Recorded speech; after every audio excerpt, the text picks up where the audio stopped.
సోమవారం వచ్చిందంటే సార్ నాకైతే శివుని గుడికి పోంది మనసు అస్సలు ఒప్పదుల్లా. మనం గుల్లపొంటి వేయమంటే గా శివుని గుడికి ఇంత పాలతోటి అభిషేకమో గా నీళ్ళతోటి అభిషేకమో చేసేసి మొక్కుకొని వస్తాము. కానీ గీడ శివుని బొట్టుమనేలికి కూడా పూజ చేస్తారట. మరి గదేం కూడా చూద్దాం పారి.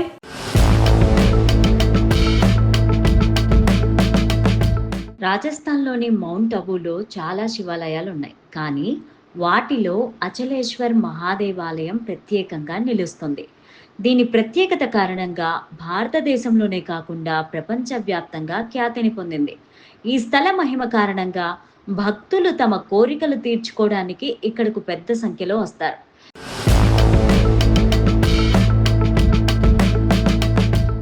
సాధారణంగా శివాలయాలలో శివలింగాన్ని పూజించడం చూసి ఉంటారు, కానీ ఇక్కడ ఆలయం కొంచెం భిన్నంగా ఉంటుంది. శివలింగానికి బదులుగా శివుని బొటనవేలును పూజిస్తారు. అదే ఇక్కడ ప్రత్యేకత. మరి ఈ ఆలయంలో శివలింగానికి బదులుగా శివుని బొటనవేలును ఎందుకు పూజిస్తారు? ఈ ఆలయ పురాణం ఏం చెబుతోంది?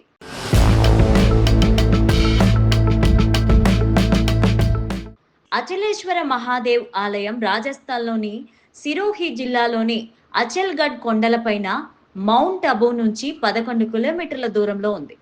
ప్రతిరోజు వేలాది మంది భక్తులు ఈ పవిత్ర ప్రదేశానికి దేవుని దర్శన కోసం వస్తారు. అచలేశ్వర మహాదేవ్ ఆలయం చాలా ప్రసిద్ధి చెందిన పురాతనమైన ఆలయం. ఇక్కడ శివుని బొటనవేలును పూజించబడుతుంది. పెళ్లి కాని వారు ఈ ఆలయానికి వచ్చి భక్తితో ప్రార్థిస్తే పెళ్లి అవుతుందని అంటారు.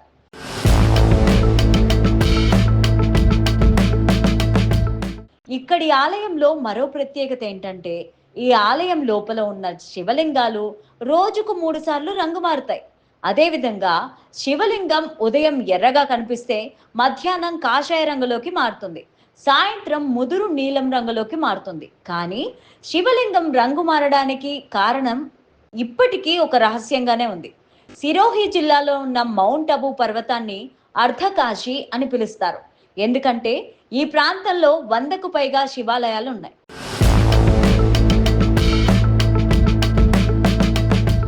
మహాశివరాత్రితో పాటు శ్రావణ మాసంలో దేశం నలుమూలల నుంచి ప్రజలు శివుని దర్శనం చేసుకోవడానికి మౌంట్ అబూకు వస్తారు. ఈ పర్వత శ్రేణుల్లో శివుడు తన శాశ్వత రూపంలో నివసిస్తున్నాడని పురాణాల్లో కూడా ప్రస్తావించారు. ఈ ఆలయానికి వేల సంవత్సరాల చరిత్ర ఉంది. ఆలయ ప్రవేశ ద్వారం వద్ద 2 ఏనుగు విగ్రహాలు చూడొచ్చు. అదేవిధంగా ముందుకు నడిస్తే ఆలయం ముందు పంచలోహాలతో తయారు చేయబడిన నంది విగ్రహం ఉంది. నందికి ఎదురుగా ఉన్న మందిరంలోకి ప్రవేశిస్తే గర్భగుడిలో ఒక కందకం కనిపిస్తుంది. దాని లోపల శివుని బొటనవేలు ఉంది.